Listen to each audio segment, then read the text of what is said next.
कैसे हैं मेरे प्यारे बच्चे। My name is Parth and welcome back to my YouTube channel.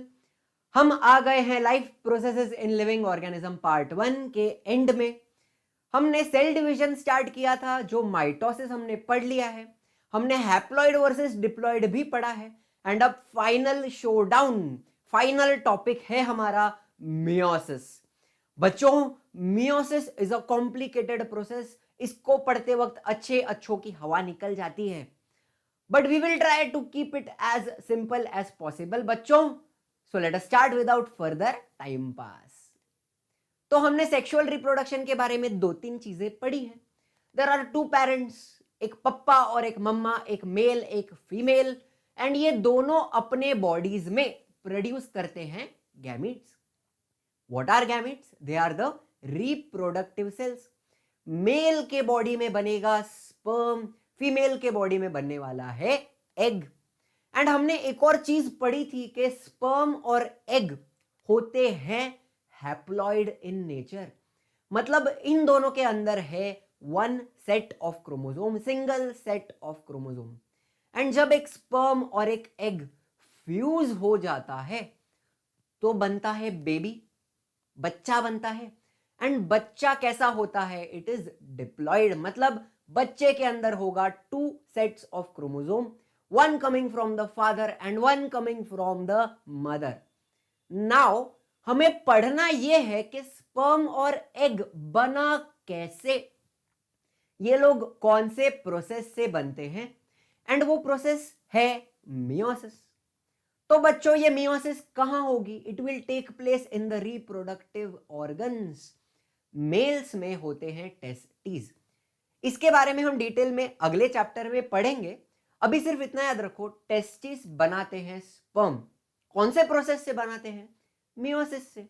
वैसे ही फीमेल्स में होती हैं ओवरीज, एंड ओवरीज बनाती हैं ओवम, जिसको एग भी बोलते हैं, oocyte भी बोलते हैं। एंड ये भी कौन से प्रोसेस से बनेगा? मियोसिस से। सो अल्टीमेटली मियोसिस का काम क्या है? To produce gametes. ठीक है भाई, चलिए थोड़ा आगे जाते हैं। तो अब बच्चों हम देखेंगे कि माइटोसिस और मियोसिस में सबसे बड़ा मेजर डिफरेंस क्या है। तो लेट अस अंडरस्टैंड थोड़ा माइटोसिस में क्या होता है। लेट से ये हमारा पेरेंट सेल है एंड क्रोमोसोम्स आते हैं पेयर में, जोड़ी में होते हैं। होमोलोगस पेयर ऑफ क्रोमोसोम बोलते हैं ना इसको। रेड एंड ब्लू का पेयर है। Can I call it a diploid cell? It has two sets of chromosomes. इसको हम रिप्रेजेंट करेंगे by writing 2n। Come on, यहां तक सिंपल है। अब मुझे एक बात बताना, ये जो क्रोमोसोम्स हैं दे will make a duplicate copy of themselves. तो वो कुछ ऐसे दिखेंगे। इस डुप्लीकेट कॉपी को क्या बोलते हैं? Sister chromatids. रेड वाले क्रोमोसोम के दो सिस्टर क्रोमैटिड हो गए हैं, ब्लू वाले के भी दो हो गए हैं। Come on, do you agree? अब माइटोसिस में जब डिवीजन होता है, क्या होता है उसमें? Separation of sister chromatid. तो मुझे दो डॉटर सेल मिलेंगे, तो इसमें क्या होगा? रेड वाला क्रोमोसोम स्प्लिट हो जाएगा, एक सिस्टर क्रोमैटिड जाएगा फर्स्ट डॉटर सेल में और एक सिस्टर क्रोमैटिड जाएगा दूसरे डॉटर में। कम ऑन, यस और नो? सेम ब्लू वाला भी स्प्लिट हो जाएगा, एक सिस्टर क्रोमैटिड फर्स्ट सेल में, दूसरा सिस्टर क्रोमैटिड दूसरे सेल में। ये बात आपको याद आ रही है? Come on. तो ये दोनों डॉटर सेल भी they are diploid in nature. इन दोनों के अंदर भी टू सेट्स ऑफ क्रोमोसोम्स है। करेक्ट? तो मियोसिस में क्या होने वाला है, ध्यान से सुनना। इमेजिन करते हैं ये हमारा पेरेंट सेल है, क्रोमोसोम इसमें जोड़ी में आ रहे हैं, तो ये डिप्लॉयड है। स्टार्टिंग सेम है, इसके अंदर भी क्रोमोसोम्स खुद का डुप्लीकेट कॉपी बनाएंगे, सिस्टर क्रोमैटिड बनाएंगे। Now listen, meiosis is divided into two parts. एक होता है मियोसिस 1 और एक होता है meiosis 2। Now listen very very carefully. Meiosis 1 में होगा सेपरेशन ऑफ होमोलोगस क्रोमोसोम। मतलब क्या? जो क्रोमोसोम का जोड़ी है वो जोड़ी स्प्लिट हो जाएगा, सेपरेट हो जाएगा। तो लेट से मुझे दो डॉटर सेल मिले, तो एक रेड वाला क्रोमोसोम पूरा का पूरा एक डॉटर सेल में चला जाएगा एंड ब्लू वाला क्रोमोसोम पूरा का पूरा दूसरे डॉटर सेल में चला जाएगा। बच्चों, क्रोमोसोम्स सेपरेट हो गए हैं। कैन आई से ये दोनों डॉटर सेल हैप्लॉइड हैं। इनके पास अब सिंगल सेट ऑफ क्रोमोसोम बचा है। कम ऑन, यस और नो? रेड वाला अलग हो गया, ब्लू वाला भी अलग हो गया। तो अब मियोसिस 2 होगा और उस मियोसिस 2 में क्या होने वाला है? Separation of sister chromatid. जैसा माइटोसिस में होता है वैसा ही मियोसिस 2 में भी होने वाला है। तो बच्चों, पहला वाला डॉटर सेल को डिवाइड किया तो मुझे और 2 डॉटर सेल मिलेंगे एंड रेड वाले क्रोमोसोम के दोनों क्रोमैटिड सेपरेट हो जाएंगे। Can you see? दिख रहा है? वैसा ही ब्लू वाला क्रोमोसोम भी स्प्लिट हो जाएगा एंड आपको दोनों सिस्टर क्रोमैटिड अलग होते हुए दिखेंगे। तो मैंने स्टार्ट किया था विथ 1 पेरेंट सेल जो डिप्लॉयड था एंड एंड में मुझे 4 हैप्लॉयड सेल मिलेंगे। Are you understanding? ये चारों जो सेल हैं सबके अंदर single single set of chromosomes हैं। Are you understanding? So this is the major difference between mitosis and meiosis. तो बच्चों, हमने एक चीज देखी, ये जो मियोसिस था it was divided into 2 parts, meiosis 1 and meiosis 2। अब आपको एक बात पता है कि सेल डिवीजन के 2 स्टेजेस होते हैं, karyokinesis and cytokinesis. What is karyokinesis? Division of the nucleus and cytokinesis होता है division of the cytoplasm. So karyokinesis में कौन से स्टेजेस आते हैं? देखिए, एक होता है prophase, metaphase, anaphase and telophase. So meiosis 1 में हम उसको बोलेंगे prophase 1, metaphase 1, anaphase 1 and telophase 1। अभी बच्चों, एक सरप्राइजिंग बात, एक डिफिकल्ट बात बताता हूं। Prophase 1 is further divided into 5 phases. कितने फेज? 5। तो वो कौन से फेज हैं, उनके खतरनाक नाम है, जबड़ा तोड़ नाम है, वो अपने को याद रखने हैं। तो पहला होता है लेप्टोटीन। कितना गंदा नाम है, लेप्टोटीन। जाइगोटीन, पैकिटीन। बच्चों, इसको लोग पचाइटिन, पकाइटिन कुछ भी बोलते हैं, हम बोलेंगे पैकिटीन। आपको जो बोलना है बोलिए, I am not stopping you. तो पैकिटीन, उसके बाद आता है डिप्लोटीन एंड लास्ट में होता है डायकाइनेसिस। अभी इतने खतरनाक नाम, इसको याद कैसे रखें? तो एक सिंपल सा निमोनिक बनाया हुआ है, लेजी पड़ी दी। आपकी दीदी लेजी पड़ी है। ले मतलब leptotene, Z zygotene, P pachytene, D diplotene and the diakinesis. I hope easy रहेगा। लेजी पड़ी दी कुछ भी डिफिकल्ट नहीं है। तो ये हो गया karyokinesis, division of the nucleus, और उसके बाद होगा साइटोकाइनेसिस 1, डिवीजन ऑफ साइटोप्लाज्म, जिससे आपको 2 सेल मिलेंगे जो हैप्लॉइड होंगे। फिर होगा मियोसिस 2। तो मियोसिस 2 में भी prophase 2, metaphase 2, anaphase 2 and telophase 2 होने वाला है। करेक्ट है? एंड इसके बाद होगा साइटोकाइनेसिस 2, वापस डिवीजन ऑफ साइटोप्लाज्म होगा एंड आपको एंड में मिलेंगे 4 हैप्लॉइड डॉटर सेल्स। यहां तक बात समझ रही है बच्चों? Please note this table down. आपका पूरा प्रोसेस बहुत सिंपल हो जाएगा। तो चलिए फेजेस देख लेते हैं मियोसिस 1 के। तो बच्चों, आ जाते हैं मियोसिस 1 के प्रोफेज 1 के लेप्टोटीन फेज पे। ये पहला फेज है, लेप्टोटीन।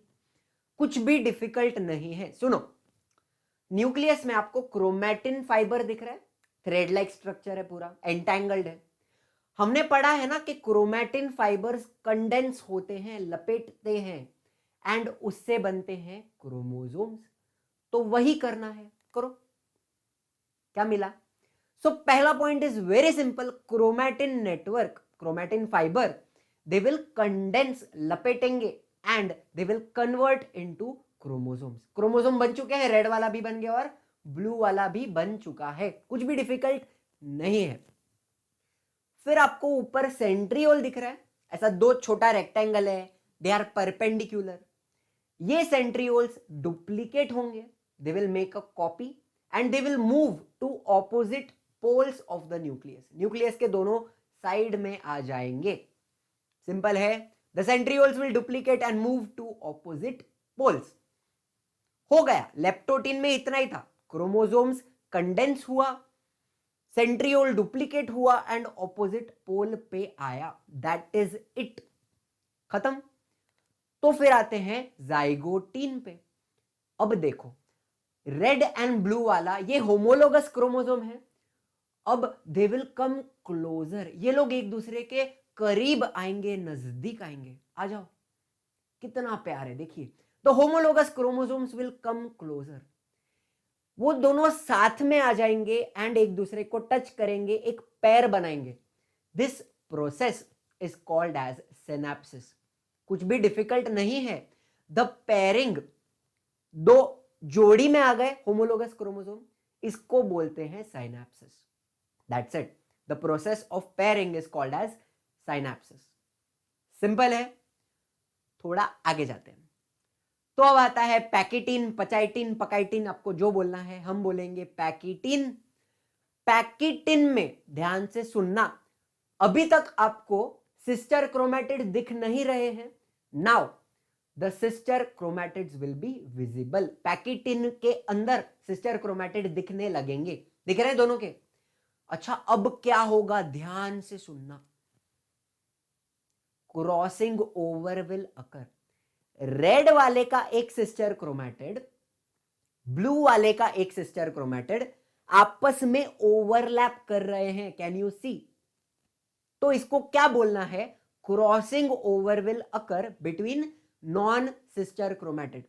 नॉन सिस्टर क्रोमैटिड मतलब क्या, रेड वाले का एक सिस्टर क्रोमैटिड और ब्लू वाले का एक सिस्टर क्रोमैटिड, ये लोग एक दूसरे के सिस्टर नहीं है, तो ये लोग क्या है, नॉन सिस्टर। आपको दिख रहा है रेड एंड ब्लू का ओवरलैप हो गया है, इसको बोलेंगे crossing over, that is it. And जहां पे क्रॉस हुआ है ना, ऐसा स्ट्रक्चर बन गया है क्रॉस, एक्स एक्स शेप का, इसको हम बोलते हैं कायज्मा। तो जहां पे ओवरलैप होता है that is called as chiasma, कुछ भी डिफिकल्ट नहीं है। Now listen very carefully, chromosomes are made up of DNA and DNA में होते हैं जीन्स, बराबर।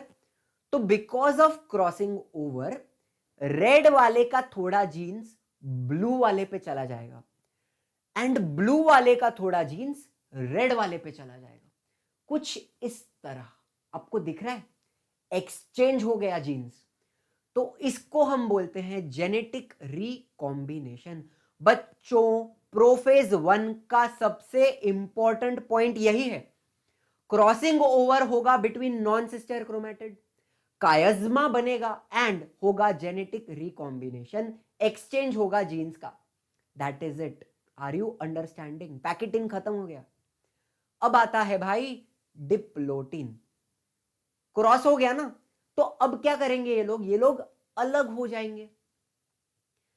Now the homologous chromosome will start to repel, एक दूसरे से दूर जाने लगेंगे, बट जहां पे कायज्मा हुआ था ना cross, that part will be still attached, वो लोग उस पार्ट पे चिपके हुए रहेंगे, otherwise they will repel each other, दूर चले जाएंगे। एंड आपको न्यूक्लियर मेम्ब्रेन दिख रहा है, वो nuclear membrane will start to disappear, nucleolus दिख रहा है, वो भी धीरे धीरे डिसअपियर होना स्टार्ट हो जाएगा। ये हुआ डिप्लोटीन, कुछ भी डिफिकल्ट नहीं था। एंड लास्ट फेज होता है डायकाइनेसिस। तो अब क्या करना है बच्चों, the chromosomes will further condense, अगर कुछ भी कंडेंसेशन बाकी है क्रोमैटिन फाइबर का, तो वो यहां कंप्लीट हो जाएगा एंड न्यूक्लियर मेम्ब्रेन को पूरी तरह गायब कर देंगे, चलो कर दिया, nuclear membrane will completely disappear and nucleolus भी पूरी तरह गायब हो जाएगा। तो ये था प्रोफेज 1 का 5 फेज। इसमें सबसे इंपॉर्टेंट कौन सा था, पैकिटीन, जिसमें होता है क्रॉसिंग ओवर, कायज्मा बनता है एंड होता है genetic recombination, that is it. तो इसके आगे अब होगा मेटाफेज 1। तो चलिए भाई मेटाफेज देख लेते हैं, कुछ भी डिफिकल्ट नहीं है। आपको पता है सेल के बीच में से इमेजिनरी लाइन पास होता है, उसको क्या बोलते हैं? Equatorial plane. तो हमारे जो क्रोमोसोम्स हैं वो खुद को इक्वेटोरियल प्लेन पे अरेंज कर लेंगे, ठीक है। तो पहला point, the homologous chromosomes will arrange themselves on the equatorial plane. And दूसरी बात, आपको सेंट्रियोल्स दिख रहे हैं, ये स्पिंडल फाइबर्स बनाते हैं, थ्रेड लाइक स्ट्रक्चर्स, तो वो स्पिंडल फाइबर भी बन जाएंगे। Spindle fibres will be fully developed and ये स्पिंडल फाइबर क्रोमोसोम के सेंट्रोमियर पे अटैच होंगे, मिडल पार्ट पे अटैच हो जाएंगे। ये हो गया मेटाफेज 1, दैट्स इट। फिर होता है भाई एनाफेज 1। क्या करना है? होमोलोगस क्रोमोसोम को खींचेंगे, उनको अलग कर देंगे। तो कर देते हैं। तो homologous chromosomes will be pulled away from each other and इतना पुल करेंगे कि दोनों क्रोमोसोम ऑपोजिट पोल्स पे पहुंच जाएंगे and they will be carried towards the opposite pole by the spindle fibers। हो गया सेपरेशन? कोई दिक्कत हुई? तो अब होगा भाई टीलोफेज 1। बच्चों माइटोसिस में क्या होता है? इन टीलोफेज क्रोमोसोम्स डीकंडेंस होके वापस क्रोमैटिन फाइबर के फॉर्म में आ जाते हैं, करेक्ट। डीकंडेंस होके थ्रेड लाइक स्ट्रक्चर बन जाता है। बट मियोसिस में हर बार ऐसा होता नहीं है। तो यहां पे हम क्रोमोसोम्स को एज इट इज रख रहे हैं, इनको हम डीकंडेंस नहीं करने वाले, ठीक है। अब क्या होगा? अब दोनों क्रोमोसोम्स के आजू बाजू न्यूक्लियर मेम्ब्रेन बन जाएगी। The nuclear membrane will reappear and दोनों के अंदर न्यूक्लियोलस भी दिखने लगेगा। कम ऑन, यस और no? And secondly spindle fibre दिख रहा है येलो येलो, वो कंप्लीटली डिसअपियर हो जाएगा, दैट्स इट। एंड दस 2 डॉटर न्यूक्लियाई आर फॉर्म्ड। तो यहां समाप्त होता है karyokinesis, division of the nucleus. अब क्या होगा भाई? साइटोकाइनेसिस होगा, डिवीजन ऑफ साइटोप्लाज्म। एंड दोनों सेल्स को अलग करना है बस। After karyokinesis cytokinesis will occur and 2 haploid cells will be form. कैसे होता है साइटोकाइनेसिस? एक नॉच बनता है, एक खांचा बनता है इक्वेटोरियल प्लेन के ऊपर, एंड वो नॉच धीरे धीरे धीरे डीप होगा एंड दोनों सेल्स कंप्लीटली सेपरेट हो जाएंगे। बच्चों ये दोनों सेल हैप्लॉइड हैं। होमोलोगस क्रोमोसोम सेपरेट हो गए हैं, दोनों के अंदर सिंगल सेट ऑफ क्रोमोसोम है, दे आर हैप्लॉइड एंड इनको रिप्रेजेंट करेंगे बाय राइटिंग एन। यहां तक बात समझी? तो अब होगा मियोसिस 2। कुछ भी नहीं है, सेपरेशन ऑफ सिस्टर क्रोमैटिड करना है। This is same as mitosis, तो इसको हम डिटेल में नहीं पढ़ेंगे, डायरेक्टली डिवाइड कर देंगे। चलो पहला वाला सेल, इसको अगर डिवाइड किया तो क्या होगा? रेड वाला क्रोमोसोम विल स्प्लिट, एक sister chromatid first daughter cell में, दूसरा सिस्टर क्रोमैटिड दूसरे सेल में, दैट्स इट, इजी। एंड ये दोनों सेल कैसे हैं? हैप्लॉइड हैं, सिंगल सेट ऑफ क्रोमोसोम। वैसा ही सेकेंड डॉटर सेल, इसको भी डिवाइड किया तो दूसरे 2 सेल मिलेंगे, एक सिस्टर क्रोमैटिड ब्लू वाला पहले सेल में और दूसरा ब्लू सिस्टर क्रोमैटिड दूसरे सेल में। बच्चों 4 सेल बन चुके हैं, चारों के चारों कैसे हैं? हैप्लॉइड हैं। तो मियोसिस 2 के एंड में मिलेगा आपको 4 हैप्लॉइड डॉटर सेल। तो भाई बच्चों यहां होती है हमारी मियोसिस की कहानी समाप्त। पूरी जान लगा दी, पूरा जज्बा लगा दिया, पूरी कोशिश की है इसको सिंपल बनाने की। अगर आपको मजा आया है, समझ में आया है, तो प्लीज लाइक शेयर सब्सक्राइब कर दीजिए। ये गाना मैं हर बार गाऊंगा बट सच में कर दीजिए ना, प्लीज सब्सक्राइब कर दीजिए। एंड मेजर टॉपिक का हमने समरी एंड में डाला हुआ है, चेक इट आउट, उसको लिख लो, इजी हो जाएगा, मुझे अच्छा लगेगा। And as usual thank you very much.